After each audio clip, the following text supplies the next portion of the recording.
Evliya deb çağırlaysan dostum özüngni,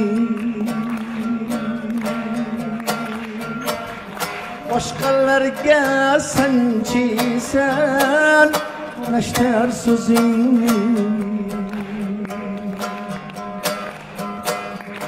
Evliyadek çağlaysan dostun üzemni, başkalarga sancıysan neşter sözümni. Maqtay desam azobli dilim kuydi, maqtamayman hech qachon tilim kuydi. Maqtay desem azapli dilim kuydu, maqtamayman zadla dilim kuydu. Voy voy voy voy cilvege dostum,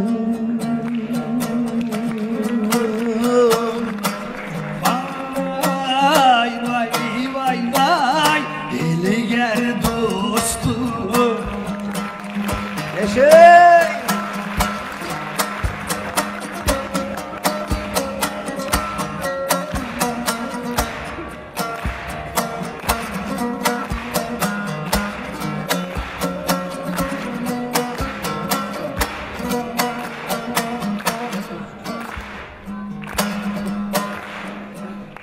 Şir oldida tulkidek qilasan sukut, ammo jo'ja oliday bo'lasan bir kun.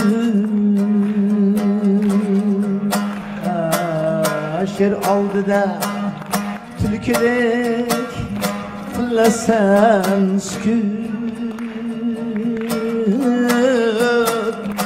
ammo jo'ja oliday bo'lasan bir kun.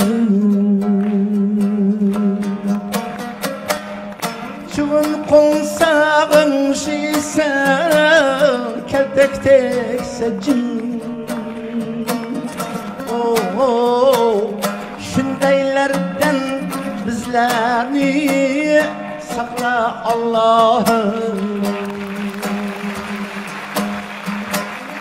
Chuvin qo'nsag'ing shiysan kaltakdek sajin,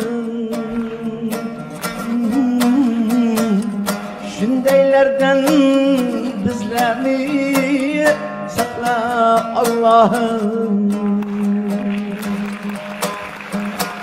Voy voy voy voy evliya dostum,